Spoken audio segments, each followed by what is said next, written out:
Okay, so I have a 2014 Audi A4 Quattro where the seatbelt buckle failed on me. The buckle secured and everything, but the car thought that it was never plugged in, which it was. So there was an issue with the wire harness or the sensor itself in the seatbelt buckle. So here's kind of the steps I took to replace it. What I did here first, with the car battery still plugged in, there are 4 seat bolts here, right there, and then there's 2 in the front. I don't think you'll be able to see them right now.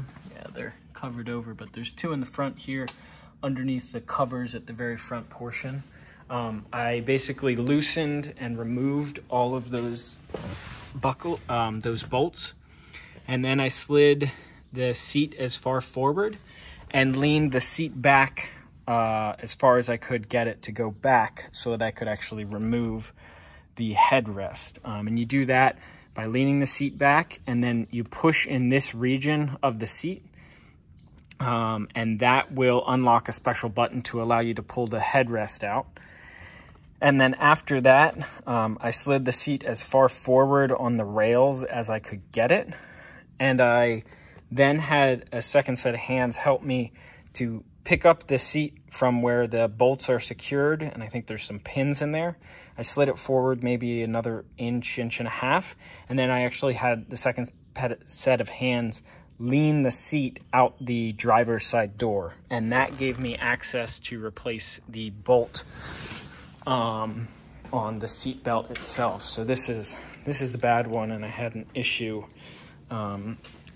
right where the wire harness went into the buckle. I could wiggle it, and sometimes it would work and sometimes it wouldn't. But that's where you gain access to replace the bolt and remove this one for the seat belt. So that's how I got it off, and then you throw the new one on. When you do this, you do need to replace this bolt here. It's like $1 part, but I think it's basically just because it's a safety restraint device and it has Loctite, so that it doesn't wiggle loose and keeps you protected.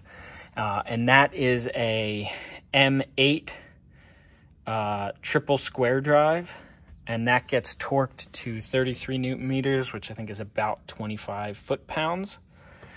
And then the 4 seat bolts, when those go back in, those get torqued to 50 inch-pounds, and that uses a M10 triple square drive. And I guess I forgot to mention, before I leaned the seat out, I did disconnect the battery just because it has airbag systems and other things on the modules below the seat. So just as an extra precaution, remove the negative terminal from the battery, and really not that bad. I think as long as you have all the tools, it probably knock this out in around half hour, 45 minutes.